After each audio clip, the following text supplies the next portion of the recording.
Students अज का मेरा video जो अज का लैक्चर है वो तो मैं कराऊंगा electrochemical cell and its construction. Electrochemical cell की है जोड़ा कैमिकल एनर्जी को इलैक्ट्रिकल एनर्जी में कन्वर्ट करता है।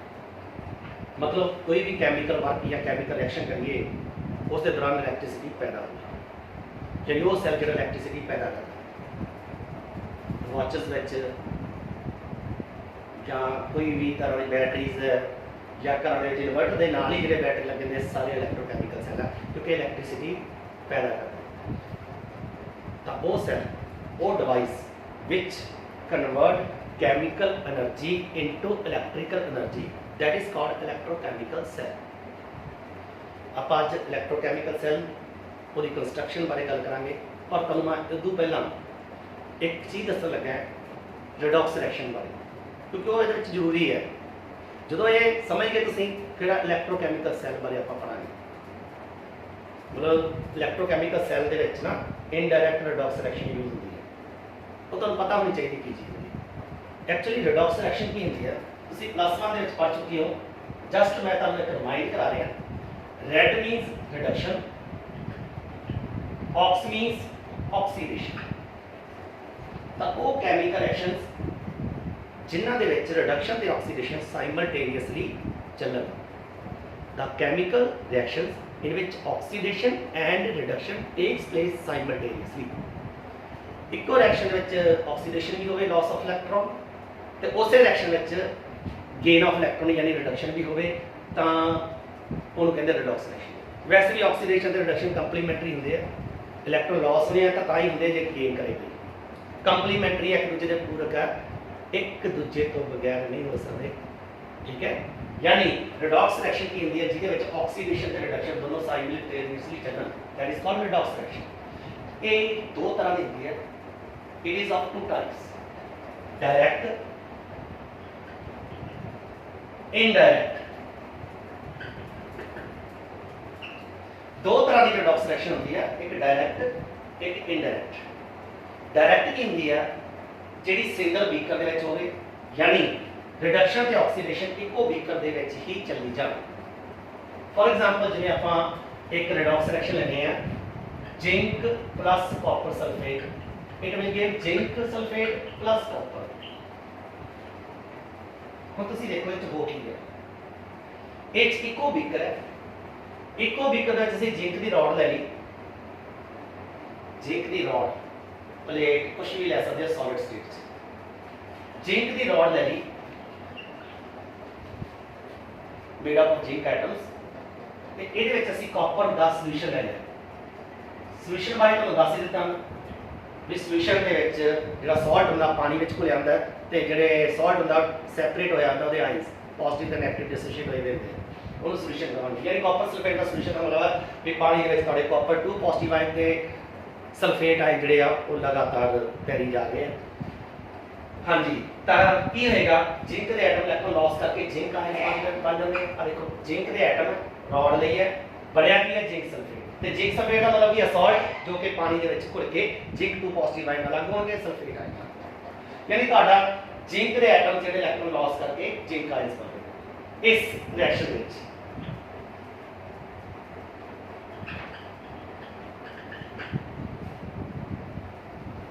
फिर इलेक्ट्रॉन कितने जाएंगे अपने आयंस के विच चले गए, इलेक्ट्रॉन इतने कम्युनेट हो गए, जिन्हों कॉपर 2 पॉजिटिव आयंस गेन कर रहे हैं तो कॉपर बन के या तो सेटल डाउन हो रहे हैं या तो डिपॉजिट हो रहे हैं। ओवरऑल जो कॉपर सल्फेट विच कॉपर आयंस का कॉपर बन रहा है। देखो कॉपर सल्फेट है, ये कॉपर आयंस वो कॉपर बन रहे हैं। जिंक रॉड जी है वो खुल के जिंक सल्फेट बन रही है। सल्फेट तो है जिंक आयंस विच जा रहे हैं। मतलब कहने मतलब यह है कि इको बीकर दे विच तुहाडे लॉस ऑफ इलेक्ट्रॉन भी हो रही है, गेन ऑफ इलेक्ट्रॉन भी हो रही है। इहनूं आपां कहांगे डायरेक्ट रिडॉक्स रिएक्शन। यानी तुहाडे इलेक्ट्रॉन जिहड़े आ वो टेक और लॉस हो रहे, इन्हें लॉस कर रहे हैं, इन्हें गेन कर रहे हैं। लॉस और गेन इको बीकर च चल रही है। पर जे असीं कोई इहो जिहा इंस्ट्रूमेंट बनाइए जिहदे विच रिडक्शन ते ऑक्सीडेशन अलग अलग बीकर दे विच कर दईए, अलग अलग बीकर का मतलब एक पासे ऑक्सीडेशन हो जिस इलैक्ट्रॉन लॉस हो तो दूजे पासे रिडक्शन हो इलैक्ट्रॉन गेन हो तो जो इलैक्ट्रॉन लॉस हो रहे हैं उधर किसी वायर राही असी पहुँचा दीए मीनस उन्होंने लैके जाइए किसी वायर राही तो उस वायर में इलैक्ट्रॉन फ्लो करना शुरू कर देंगे तो due to flow of electron current is produced. फायदा हो गया सानू इनडायरैक्ट दे विच कोई फायदा नहीं करंट प्रोड्यूस नहीं हो सकता क्योंकि इलैक्ट्रॉन डायरैक्टली गेन किए जा रहे हैं वही इलैक्ट्रॉन ऑक्सीडेशन वाले पासों रिडक्शन वाले पासे अलग अलग बीकर च हो रही है ऑक्सीडेशन रिडक्शन लैके जाइए तो वही इलैक्ट्रॉन जो फ्लो करनगे तो उन्होंने ऑपोजिट डायरेक्शन में करंट प्रोड्यूस हो गया तो इस तरीके नाल आपां एक डिवाइस बनानी है जिहदे असी इलैक्ट्रिसिटी पैदा करनी है तो उस डिवाइस को बोलते हैं इलैक्ट्रोकैमिकल सैल। तो हम तो मैं इलैक्ट्रोकैमिकल सैल किवें बनता है वो दसूंगा by using this equation. A redox reaction रहे zinc plus copper sulfate it will give zinc sulfate and copper। तो हम तो मैं इनडायरेक्ट redox reaction करके बना पता लग गया होगा डायरेक्ट ही होती है वो redox reaction ਜਿਹੜੀ ਇੱਕੋ ਬੀਕਰ ਵਿੱਚ ਹੋਵੇ ਰਿਡਕਸ਼ਨ ਤੇ ਆਕਸੀਡੇਸ਼ਨ ਸਿੰਗਲ ਬੀਕਰ ਦੇ ਵਿੱਚ ਹੀ ਅਕਰ ਹੁੰਦਾ ਬਟ ਜੇ ਆਪਾਂ ਆਕਸੀਡੇਸ਼ਨ ਤੇ ਰਿਡਕਸ਼ਨ ਸੈਪਰੇਟ ਬੀਕਰ 'ਚ ਕਰੀਏ ਰਿਐਕਸ਼ਨ ਸੇਮ ਹੀ ਹੋਵੇ ਰਿਐਕਸ਼ਨ ਆਹੀ ਹੈ ਬਟ ਉਹਨੂੰ ਅਲੱਗ-ਅਲੱਗ ਬੀਕਰ ਦੇ ਵਿੱਚ ਕਿਸੇ ਤਰੀਕੇ ਨਾਲ ਲੈ ਜਾਈਏ ਤਾਂ that is called indirect redox reaction. ਤਾਂ ਇਨਡਾਇਰੈਕਟ ਰਿਡॉक्स ਰਿਐਕਸ਼ਨ ਕਿਵੇਂ ਯੂਜ਼ ਹੋ ਰਹੀ ਹੈ ਉਹਦੇ ਵਾਸਤੇ ਤੁਹਾਨੂੰ ਦੱਸੇਗਾ। ਤਾਂ ਦੋ ਬੀਕਰ ਆਪਾਂ ਨੂੰ ਲੈਣੇ ਪੈਣੇ ਆ ਇੱਕ ਉਹ ਬੀਕਰ ਜਿਹਦੇ 'ਚ ਆਪਾਂ ਆਕਸੀਡੇਸ਼ਨ ਕਰਨੀ ਹੈ पूरा सेल बनावांगे इसमें ਅਸੀਂ ਕਵਾਂਗੇ ਆਕਸੀਡੇਸ਼ਨ ਹਾਫ ਸੈਲ ਕਿਉਂਕਿ ਇਹਦੇ ਵਿੱਚ ਇਕੱਲੀ ਆਕਸੀਡੇਸ਼ਨ ਹੀ ਹੋਣੀ ਹੈ ਇਹਦੇ ਵਿੱਚ ਅਸੀਂ ਕਰਨਾ ਹੈ ਜਿਹਦੀ ਆਕਸੀਡੇਸ਼ਨ ਹੋ ਰਹੀ ਹੈ ਉਹਦੀ ਰੋਡ ਨੂੰ ਉਹਦੇ ਹੀ ਸੋਲੂਸ਼ਨ ਵਿੱਚ ਡਿਪ ਕਰਨਾ ਹੈ ਯਾਨੀ ਜ਼ਿੰਕ ਦੀ ਰੋਡ ਨੂੰ ਅਸੀਂ 1 ਮੋਲਰ ਜ਼ਿੰਕ ਸਲਫੇਟ ਦੇ ਵਿੱਚ ਡਿਪ ਕਰਤਾ ਤਾਂ ਇਸ ਸੈਲ ਨੂੰ ਅਸੀਂ ਕਹਾਂਗੇ ਆਕਸੀਡੇਸ਼ਨ ਹਾਫ ਸੈਲ। दूसरे पासे another beaker लावांगे in that another beaker copper rod is dipped in the 1 molar copper sulfate solution ਤੇ ਇਸ ਸੈੱਲ ਨੂੰ ਆਪਾਂ ਇਹਨੂੰ ਕਹਾਂਗੇ ਆਪਾਂ ਰਿਡਕਸ਼ਨ ਹਾਫ ਸੈੱਲ ਕਿਉਂਕਿ ਇਧਰਲੇ ਪਾਸੇ ਰਿਡਕਸ਼ਨ ਹੋਣੀ ਹੈ ਦੋਨੋਂ ਰੋਡਸ ਨੂੰ ਆਪਾਂ ਮੈਟੈਲਿਕ ਵਾਇਰ ਵਾਇਆ ਵੋਲਟਮੀਟਰ जोड़ देंगे वायर इलैक्ट्रॉन एक पासे दूसरे पासे लेके जाने वास्ते यानी ऑक्सीडेशन वाले हाफ सेल वालों रिडक्शन हाफ सेल ਵਿੱਚ लेके जाने वास्ते। फिर जी एक आप इत्थे इनर सर्किट पूरा करने वास्ते एक इन्वर्टेड यू शेप ट्यूब लवांगे which is plugged by cotton in their both ends plugged by cotton द्वारा प्लग करांगे ਇਹਦੇ ਚ ਆਪਾਂ ਇੱਕ ਇਨਰਟ ਇਲੈਕਟ੍रोलाइट ਲੈਣਾ ਹੈ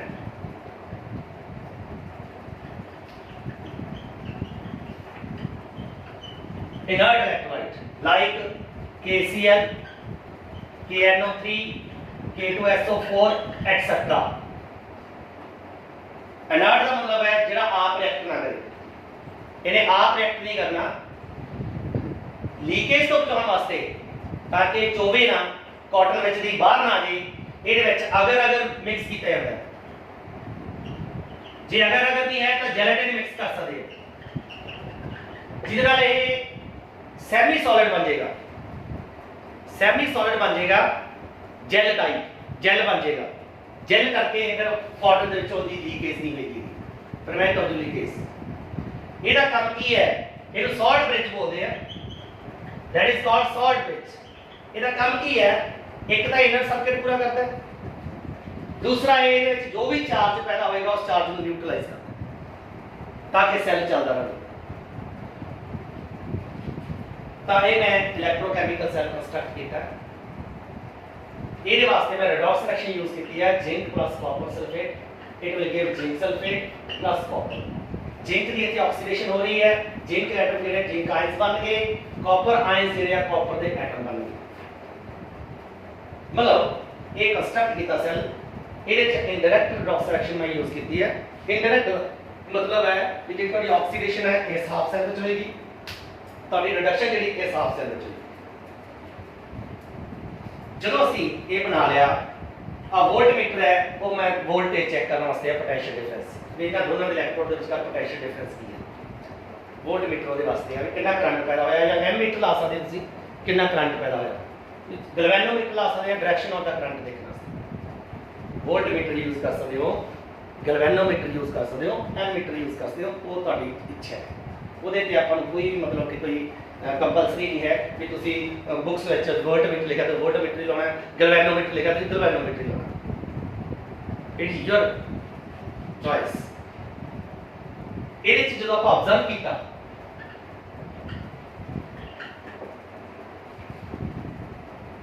first thing after constructing the cell we take some observations. First observation is zinc rod loses its weight. Zinc rod losses its weight. Zinc rod ने अपना वेट लॉस करना शुरू कर दिया, यानी खुरनी शुरू हो गई, इरोड हो गई। सेकेंड आपने को देखा the concentration of zinc sulphate increases in the solution. मतलब असली लेती सी 1 मोल, 1 मोल का मतलब equal to the molecular mass of zinc sulfate, but वो बढ़ गई, यदि concentration increase होगी construction वेले ऐसी 1 मोल दी zinc sulfate, but यदि concentration यदि increase होगी वो ऐसे observe किया है। first observation सी rod जड़ी है इलेक्ट्रॉन मतलब के अपना weight loss करने लगी, concentration of zinc sulfate increase होगी। third observation है copper rod gain its weight। Copper rod ने अपना वेट गेन कर लिया, वेट बढ़ गया, and concentration of copper ions decreases in the solution, decreases in the solution.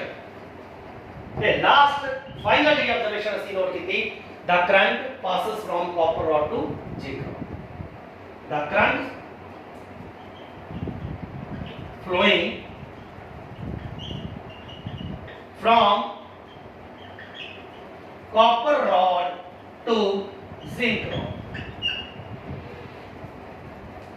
ये ਆਪਾਂ ਪੰਜ ऑब्जर्वेशन ਅਸੀਂ ऑब्जर्व ਕੀਤੀਆਂ।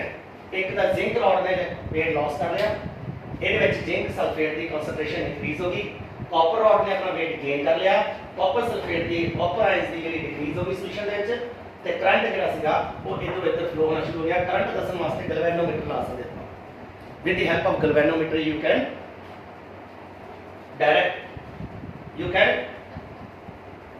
judge the current direction of the current, that is from copper rod to zinc rod। ਤਾਂ ਇਹ ਪੰਜ ऑब्जर्वेशन ਹੈ, ਇਹਨੂੰ ਆਪਾਂ ਹੁਣ ਐਕਸਪਲੇਨ ਕਰਾਂਗੇ। पहली सी जिंक रॉड अपना वेट क्यों लॉस करता, ਇਹਦਾ रीजन की है, एक कोई रीजन हो सकता है जिंक रॉड तो जिंक ਦੇ एटम्स घट गए, ਇਹਦਾ वेट किहदे करके है, ਇਹਦਾ वेट किस करके है, एटम्स करके। जिंक रॉड ਤੇ जिंक ਦੇ एटम जिवें एक एक एटम लाई जावां ਤਾਂ वेट ਤਾਂ घटेगा ही घटेगा।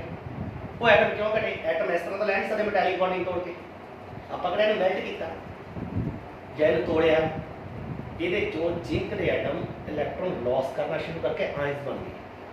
यानी जिंक ਦੇ एटम जो इलेक्ट्रॉन लॉस करके आयंस बन गए, इलेक्ट्रॉन ਤਾਂ ਇੱਥੇ ਹੀ ਇਕੱਠੇ ਹੋ ਗਏ, ਕਮੂਲੇਟ ਹੋ ਗਏ, आयंस ਇਹਦੇ ਵਿੱਚ ਜਾਣੇ ਸ਼ੁਰੂ ਹੋ ਗਏ। यानी ਇਹਦੇ ਵਿੱਚ जिंक आयंस ਦੀ कॉन्सेंट्रेशन बढ़ गई, जिंक आयन की गिनती बढ़ गई। तो की होया, इस रॉड पे नेगेटिव चार्ज आ गया, ये उसे नेगेटिव इलेक्ट्रोड भी कह सकते हैं। नेगेटिव इलेक्ट्रोड ਤੁਸੀਂ ਦੇਖਿਆ ਹੋਗਾ ਜਿਹੜਾ ਬੈਟਰਾ ਤੁਹਾਡੇ ਘਰੇ ਪਿਆ ਉਹਦੇ ਪਾਸੇ ਇੱਕ 네ਗੇਟਿਵ ਸਾਈਨ ਹੁੰਦਾ ਤੇ ਪੋਜ਼ਿਟਿਵ ਸਾਈਨ ਹੁੰਦਾ। ਉਹ 네ਗੇਟਿਵ ਵਾਲਾ ਪਾਸਾ ਉਹ ਹੁੰਦਾ ਜਿੱਥੇ ਇਲੈਕਟ੍ਰੋਨ ਲਾਸ ਹੋ ਰਹੇ, ਜਿੱਥੇ 네ਗੇਟਿਵ ਸਾਈਨ ਹੁੰਦਾ ਨਾ, ਦੈਟ ਮੀਨਸ ਉਧਰਲੇ ਪਾਸੇ ਇਲੈਕਟ੍ਰੋਨ ਲਾਸ ਹੋ ਰਹੇ ਆ, ਉਹ ਤੁਹਾਡਾ 네ਗੇਟਿਵ ਇਲੈਕਟ੍ਰੋਡ ਹੈ। ਇਹਦੇ ਤੇ इलेक्ट्रॉन कम्युलेट हो जाएंगे, ਇਹਦੇ ਤੇ ਪੋਜ਼ਿਟਿਵ ਚਾਰਜ ਆ ਜਾਏਗਾ। ਹੁਣ ਜੇ ਮੈਂ ਆ ਤਾਰ ਨਾ ਲਾਵਾਂ, ਸੌਲਟ ਬ੍ਰਿਜ ਵੀ ਨਾ ਲਾਵਾਂ, ਤਾਂ ਫਿਰ ਕੀ ਹੋਏਗਾ? ਕੱਲਾ ਹੀ ਕੰਟੇਨਰ ਲੈ ਲਵਾਂ, ਕੱਲਾ ਹੀ ਹਾਫ ਸੈਲ ਲੈ ਲਾ, ਕੀ ਹੋਏਗਾ?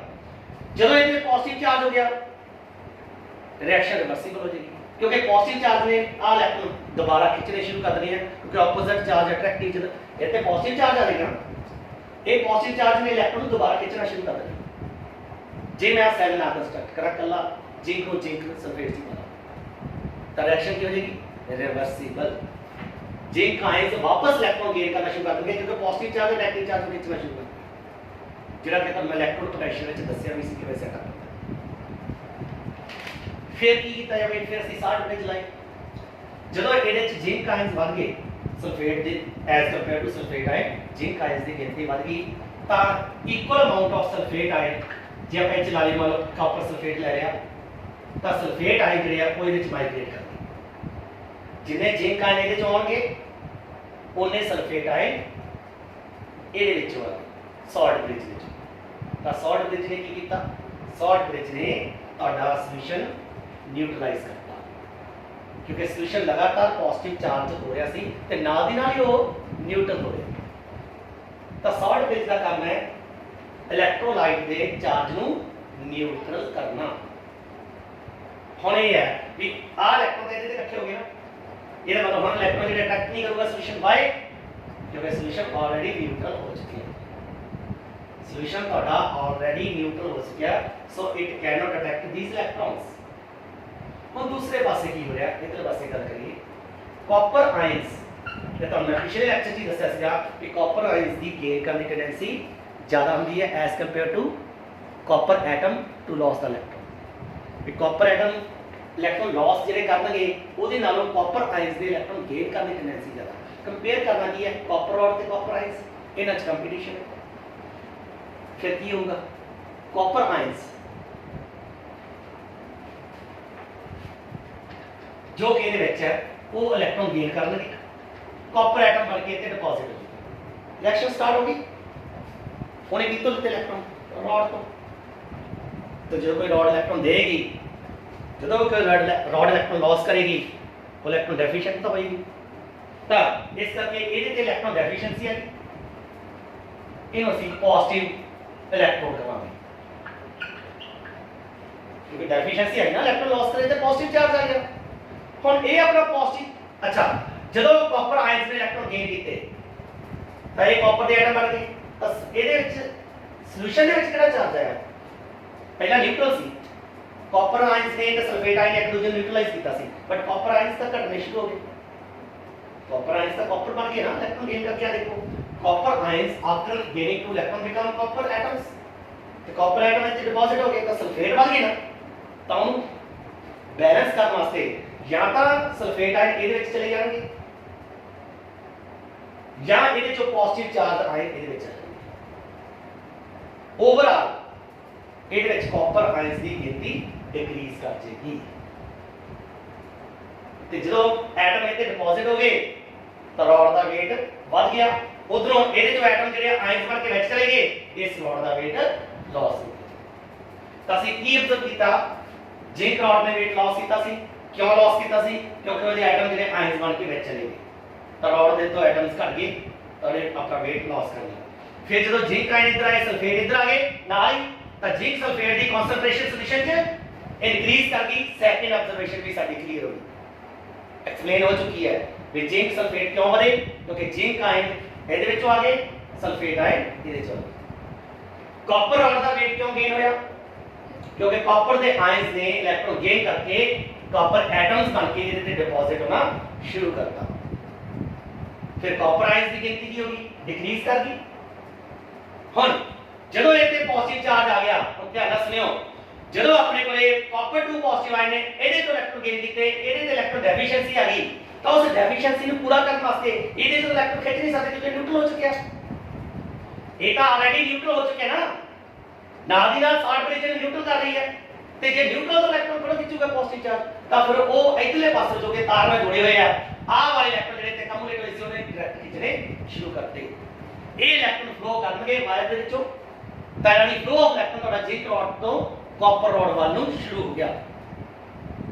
ਤੇ ਤੁਹਾਨੂੰ ਪਤਾ ਹੀ ਹੈ ਜਿਹੜਾ ਕਰੰਟ ਹੈ ਉਹ direction of flow of electron ਤੋਂ ਆਪੋਜ਼ਿਟ ਡਾਇਰੈਕਸ਼ਨ 'ਚ ਫਲੋ ਹੁੰਦਾ, ਕਿਉਂਕਿ ਕਰੰਟ ਕੀ ਹੁੰਦਾ ਹੈ, ਫਲੋ ਆਫ ਪੋਜ਼ਿਟਿਵ ਚਾਰਜ। ਜੇ ਨੈਗੇਟਿਵ ਚਾਰਜ ਇੱਧਰ ਨੂੰ ਫਲੋ ਕਰ ਰਿਹਾ ਇਲੈਕਟ੍ਰੋਨ ਦੇ ਥਰੂ, ਤਾਂ ਪੋਜ਼ਿਟਿਵ ਚਾਰਜ ਇੱਧਰ ਨੂੰ ਫਲੋ ਕਰੇਗਾ। ਦੈਟ ਮੀਨਸ ਕਰੰਟ ਜਿਹੜਾ ਤੁਹਾਡਾ ਕਾਪਰ ਰੋਡ ਤੋਂ ਜ਼ਿੰਕ ਰੋਡ ਵੱਲ ਨੂੰ ਫਲੋ ਕਰੇਗਾ। ਤਾਂ ਇਹਦੇ ਨਾਲ ਤੁਹਾਡੀਆਂ 5 ਆਬਜ਼ਰਵੇਸ਼ਨ ਜਿਹੜੀਆਂ ਕਲੀਅਰ ਹੋ ਗਈਆਂ। ਹੁਣ ਧਿਆਨ ਨਾਲ ਸੁਣੋ, ਕਨਕਲੂਜਨ ਕੀ ਹੈ। ਜਿੱਥੇ ਆਕਸੀਡੇਸ਼ਨ ਹੋ ਰਹੀ ਹੈ ਅਸੀਂ ਉਹਨੂੰ ਕਹਾਂਗੇ ਆਕਸੀਡੇਸ਼ਨ ਹਾਫ।